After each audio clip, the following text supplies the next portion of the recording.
ከአንዲት ትንጥዬ መንደር የወጣችው ኤልሳቤት ሰዎች ዓለም ላይ መነጋገሪያ መሆንን እንችላለች። የተለያዩ ድርጅቶች ወደሷ እያማተሩ ነው የሚሉና እንደዚሁም ሌሎች የተለያዩ መረጃዎች እየወጡ ይገኛሉ።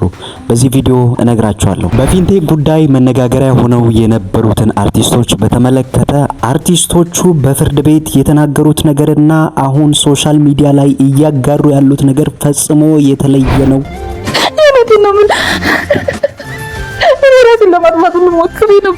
ሀገራችን ኢትዮጵያ በሚያሳዝን ሁኔታ የጤና መረጃዎቿን አሳልፋ ለአሜሪካ ለመስጠት ስምምነትን አድርጋለች። ታላቁ ሂዩማን ራይትስ በዚህ ዙሪያ ትልቅ ስጋት አለኝ በማለት ገልጾታል። አሜሪካ እንደዚህ አይነት መረጃዎችን በመጠቀም ብቻ አንዲት ሀገር ላይ ታላቅ ጉዳትን አድርሳለች፣ በበሽታ እንዲያዙም አድርጋለች። ይህንን ጉዳይ በዚህ ቪዲዮ ወደ እናንተ የማደርሳችሁ ይሆናል። ሰላም ውድ ቤተሰቦቼ፣ ቻናላችን እንደሚታወቀው ወቅታዊ ቁም ነገር አዘልና አዝናኝ የሆኑ መረጃዎች በየጊዜው ወደ እናንተ የሚደርሱበት ነው። ለቤታችን ታዲያ አዲስ ከሆናችሁ ሰብስክራይብ እያደረጋችሁ እንድትቀላቀሉን እላችኋለሁ። እንደዚሁም የዛሬውን ቪዲዮ ከመጀመራችሁ በፊት ላይክ ምልክቷን ጫን ማድረግ እንዳትዘነጉ። ቀጥታ ወደ ቪዲዮአችን ወስዳችኋለሁ። ይህ ዘመች ዴይሊ ነው። ሰሞኑን ቢቢሲ አንድ ይዞት የወጣው መረጃ የብዙሃኑን ትኩረት ስቧል። ይህ ኢትዮጵያ ለአሜሪካ አሳልፋ ለመስጠት የተስማማቸው የዜጎች የጤና መረጃ ነው። ይህንን መረጃ በመጠቀም ብቻ ከዓመታት በፊት አሜሪካ የጓቲማላ ዜጎችን በጭብጥና በፍጥኝ በሽታ እንዲያዙ አድርጋለች። በዓለማችን ላይ ሴኪዩርድ ሆነው በጣም ከሚጠበቁ መረጃዎች መካከል የጤና መረጃ አንዱ ነው። የጤና መረጃን መስጠት ኢትዮጵያን እንዴት ሊጎዳት ይችላል? ለምንስ በዚህ ደረጃ ስጋት ሊሆን ቻለ? አሜሪካ ከዓመታቶች በፊት በዓለም ላይ ላሉ ወታደሮቿ መድኃኒትን አምርታ ማሰራጨት ፈለገች። ያንን መድኃኒት ከማሰራጨቷ በፊት ያ መድኃኒት ይሰራል አይሰራም የሚለውን የሚያመጣውን ጉዳትና ጥቅም ቼክ ማድረግ አለባት። ለዚህም በሰዓቱ ያደረገችው ነገር ከጓቲማላ ባለስልጣናት ጋር ስምምነትን አድርጋ የጤና መረጃዎችን እንዲሰጧት አደረገች። ባለስልጣናቱ በዛን ሰዓት ተስማሙ። የዜጎቻቸውን የጤና መረጃ አሳልፈው ለአሜሪካ ለመስጠት ስምምነት ላይ ደረሱ። በዛ ሰዓት አሜሪካ ፔኒሲሊን የተባለውን መድኃኒት ካመረተች በኋላ ለራሷ ወታደሮች ከማከፋፈሏ በፊት አሜሪካ ያደረገችው ነገር ለጓቲማላ ዜጎች ይህንን መድኃኒት መስጠት ነበር። ታዲያ መድኃኒቱ ሲታይ በዚህ መድኃኒት ምክንያት በሺዎች የሚቆጠሩ የጓቲማላ ዜጎች በበሽታ እንዲያዙ አደረጋቸው። በሰዓቱ አሜሪካ ላይ ክስ ቀርቦባት ከባድ የተባለ የሰው ዘር ላይ የተፈጸመ ወንጀል ተብሎም አሜሪካ በሰዓቱ ተከሳ ነበር። በአደባባይ ወጣ ይህንን ነገር አምና ይቅርታ ጠይቃለች። ይህንን መረጃ ነው ኢትዮጵያ ለአሜሪካ ለመስጠት የተስማማቸው። እንደሚታወቀው ከወራቶች በፊት አሜሪካ ለኢትዮጵያና ለአፍሪካ ሀገራት የምታደርጋቸውን ድጋፎች አቋርጣዋለች። አሁን ላይ በምን መንገድ ነው አሜሪካ ወደ አፍሪካ የመጣቸው? የጤና መረጃዎችን የአፍሪካ ሀገራት እንዲሰጧትና እሷ ደግሞ በዛ ፋንታ ገንዘብና ሌሎች ድጋፎችን ለነዚህ ሀገራት ለማድረግ ስምምነት ላይ ደረሰች። በዚህ ጉዳይ ከአፍሪካ 3 ሀገራት ጋና፣ ዛምቢያና ዚምባብዌን የመሳሰሉ ሀገራት እምቢ ብለዋል። ኢትዮጵያ፣ ኬንያ፣ ዩጋንዳን የመሳሰሉ የምስራቅ አፍሪካ ሀገራት ደግሞ በዚህ ዙሪያ ተስማምተዋል። በ5 ዓመት ጊዜ ውስጥ $1 ቢሊዮን ለኢትዮጵያ አሜሪካ ለመስጠት፣ ኢትዮጵያ ደግሞ የረጅም ዓመታትን የዜጎችን የጤና መረጃ ለአሜሪካ አሳልፋ ለመስጠት ነው የተስማሙበት። የጤና መረጃ ስንል ዜጎች በየጊዜው ወደ የጤና ተቋማቱ በሚሄዱበት ሰዓት ለጤና ተቋማት የሚሰጡት መረጃ ማለት ነው። እንደዚሁም በተመሳሳይ ሁኔታ የክትባት ፕሮግራም በሚኖርበት ሰዓት ሀገር ውስጥ ያሉት የጤና ተቋማት ከዜጎች የሚሰበስቡት መረጃ ማለት ነው። ይሄ ነገር ቢሰጥ ምን አይነት ጉዳት አለው? አንድ መጀመሪያ ላይ እንደነገርኳችሁ ሁላ የሚሰጡትን ሀገራት ዜጎች እንደ ሙከራ ሊጠቀሙባቸው ይችላሉ። በሌላ በኩል ደግሞ ለሶስተኛ አካል ይህንን መረጃ አስተላልፈው ሊሰጡ ይችላሉ። እንደሚታወቀው የጤና መድኃኒቶች ሀገራችን ኢትዮጵያ ውስጥ የሚገቡት ከውጪ ነው። ይህንን መረጃ አሜሪካ ከወሰደች በኋላ መድኃኒት ለማያመርቱ ለትልልቅ ድርጅቶች ሊሰጥ ይችላል፣ ሌላው ደግሞ ለጠላት ሀገርም ሊሰጥ ይችላል የሚለው ነገር ነው ትልቁ ስጋት የደቀነው ነገር። በዚህ ጉዳይ ላይ እንደ መፍትሄ ያስቀመጡት ነገር ባለሙያዎች ምንድን ነው? ኢትዮጵያ ይህንን ስምምነት ያደረገችው በቅርቡ በታህሳስ ወር አካባቢ ነው። ይሄ መረጃ ኢትዮጵያና አሜሪካ ተስማሙ እንጂ ምን አይነት መረጃዎችን እንደሚያካትት አልተገለጸም።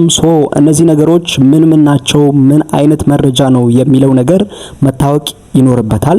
ባለሙያዎች እንደ መፍትሄ ያስቀመጡት ነገር ማለት ነው። ሁለት ከዛም ባሻገር ደግሞ ለፓርላማም ቀርቦ የህግ ባለሙያዎችም ሳይቀሩ ይሄንን ነገር ውይይት ሊያደርጉበትና እንደዚሁም ለዜጎችም ጭምር ይፋ መደረግ አለበት የሚል መፍትሄ ነው ባለሙያዎች ያስቀመጡት። እናንተ እስቲ በዚህ ዙሪያ ሐሳባችሁ ምን ይመስላል? ምን አይነት ሐሳብ አላችሁ? ከታች ኮሜንት ሴክሽን ስር አስቀምጡልኝ።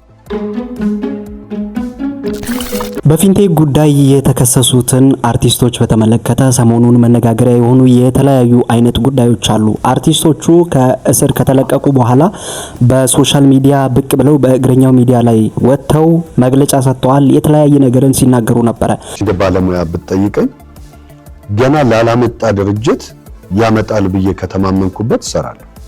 ታዲያ በተመሳሳይ ሁኔታ ይሄንን ያዩ ተበዳዮችም ዝም ብለው አልተቀመጡም። ወደ የሚዲያው እየወጡ ምን አይነት መረጃ ነው እያጋሩ ያሉት? አርቲስቶቹ በችሎት ላይ የተናገሩት ነገርና አሁን እየተናገሩ ያሉት ነገር በፍጹም የሚገናኝ ነገር አይደለም። በጣም የተለያየ ነገር ነው። ችሎት ላይ ሲያለቅሱም ጭምር ነበረ። እስቲ ከነዛ መካከል ይሄንን ቪዲዮ አብረን እንስማው። እኔ የሚጣረስ ነገር ነው ያየው። ምክንያቱም ከፊት ቁጭ ብዬ ችሎቱን ተከታትያለሁ። ችሎቱ ላይ ሁሉም እያለቀሱ፣ ሰለሞንም እያለቀሰ፣ ካሊድም እያለቀሰ፣ ሰራዊት ፍቅሬም ላይክ እንደዛው እኛ ተጭበርብረናል፣ እኛም ተጭበርብረናል አምነዋል። ለዳኛው እንግዲህ የማይካር ነገር ነው አይደለ? እዛ ላይ ተጭበርብረናል፣ እኛም ተታለን ነው። እኔ እንደውም ጭራሽ ደረቅ ቼክ ፈርሞልኝ ስቲል ነው ብሩን አልወሰርኩም ነው ሲል የነበረው ሰራዊት ፍቅሬ ማለት ነው። ከተታለሉ ከተጭበረበሩ ወንድም ካሊድም ያለው ነገር አለ። እኔ እንደውም ማስፈራሪያ ዛቻ ደርሶብኝ ነበር አለ። ለኔ መጀመሪያ ጊዜ ብሎኛል። እናንተ ስትከታተሉ እንደዚህ አይነት ነገር ከደረሰባችሁ ለምንድነው ቀድማችሁ ጥቆማ ያልሰጣችሁት ሁሉ ብሏችኋል ዳኛ። የፊንቴኩ ጉዳይ እንግዲህ ይሄንን ይመስላል። ሰው ላይ ለመፍረድ እና እንትን ለማለት ሳይሆን ጀስት ለምንድነው እነሱስ ወጥተው ራሳቸውን ስማቸውን ዲፌንድ ከሚያደርጉ ይልቅ አጥፍተናል ይቅርታ የሚለውን ነገር ለምን ፓብሊክሊ ሰው ነው ሰው ይሳሳታል፣ ለምን በዛ መንገድ ወደ ሶሻል ሚዲያ አይቀርቡም የሚለው ነገር ነው አብዛኛውን እየተነሳባቸው ያለው። በዚህ ጉዳይ እስኪ እናንተ ምን ትላላችሁ? ሐሳብ አስተያየታችሁን ከታች አስቀምጡልኝ። ወደ ቀጣዩ ጉዳይ ልውሰዳችሁ። እኔ የገንዘብ እንጂ የመልክ ችግር የለብኝም፣ ትንሽ ብቻ ኢንቨስት ቢደረግብኝ የሚለውን ኮንተንት ሰምታችሁታል ብዬ አስባለሁ።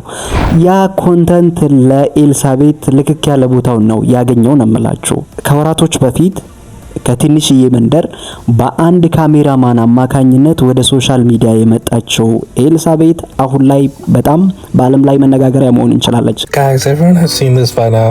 This teenager, she has been going super viral everywhere. መጀመሪያ እንደምትመለከቱት በዚህ መንገድ ነበር ወደ ሶሻል ሚዲያ ብቅ ያለችው። አሁን ግን በዚህ መንገድ ማለት ነው ኢንቨስት ከተደረገባት በኋላ። በነገራችን ላይ በባለፈው ቪዲዮ ላይ ሐሳብ አስተያየታችሁን ስታስቀምጡልኝ ነበረ። አሁን እሷ ቆንጆ ነች እንዴ ምናምን የሚል አይነት ሐሳብ ማለት ነው።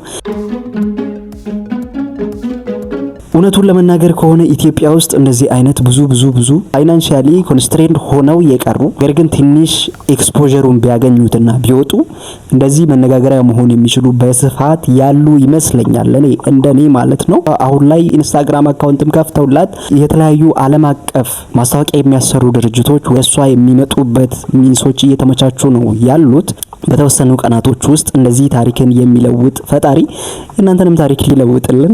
እስኪ እናንተ በዚህ ዙሪያ የተሰማችሁን ሐሳብ አስተያየታችሁን ከታች ኮሜንት ሴክሽን ስራ አስቀምጡልኝ። የዛሬው ቪዲዮአችን ይሄንን ይመስል ነበር።